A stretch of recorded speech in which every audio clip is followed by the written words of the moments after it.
ये दृश्य हमें दिखाया जाता है 90s के दौर में आई स्वर्ग मूवी का। कृष्णा के ऊपर लगे झूठे इल्जामों के चलते कृष्णा को घर से बाहर निकाल दिया जाता है। उसके बाद कृष्णा एक बहुत बड़ा सुपरस्टार बन जाता है और एक इंटरव्यू के दौरान ये बताता है कि वो अपने साहब जी से मिलने बहुत ही जल्द उनके घर जाएगा। कृष्णा अपने साहब जी से मिलने उनके घर जाता है, मगर सामने ताला देख के चौंक जाता है। पड़ोस में खड़ा माली कृष्णा से बोलता है कि कौन हो भाई? तो कृष्णा माली से कहता है कि इस घर में ताला क्यों लगा हुआ है, घर के साहब जी कहाँ गए? माली कहता है कि कौन साहब? तो कृष्णा कहता है कि कुमार साहब। माली कहता है कि उन बेचारों के साथ में बहुत बुरा। माली कहता है कि साहब जी बहुत अच्छे इंसान थे, काफी दिनों से उनको इस घर के आसपास नहीं देखा गया। कृष्णा माली से बोलता है कि तो घर वाले कहाँ गए? तो माली बोलता है कि पता नहीं, घर की नीलामी होने के बाद में उनको यहाँ नहीं देखा गया। कृष्णा पूछता है कि घर की नीलामी किसने की?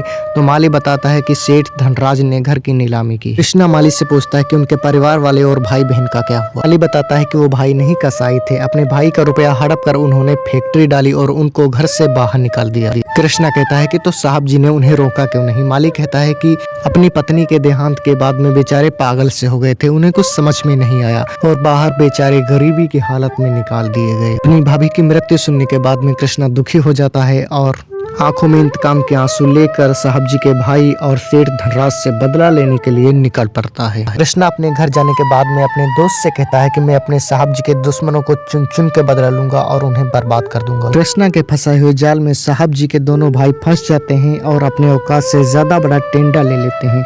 इनसे बदला लेना बाकी था। वहीं दूसरी तरफ बारी आते हैं धनराज सेठ की। कृष्णा धनराज सेठ के पास में फोन करता है और साहब जी की गिरवी फैक्ट्री खरीदने की बात करता है। 90 लाख रुपयों का लालच देकर कृष्णा धनराज सेठ से फॉर्म पे साइन करवा लेता है। हवेली के कागजात पर धनराज सेठ साइन करने के बाद में रुपयों को ध्यान से देखता है और उन रुपयों को उठाकर तिजोरी में रखने के लिए जाता है।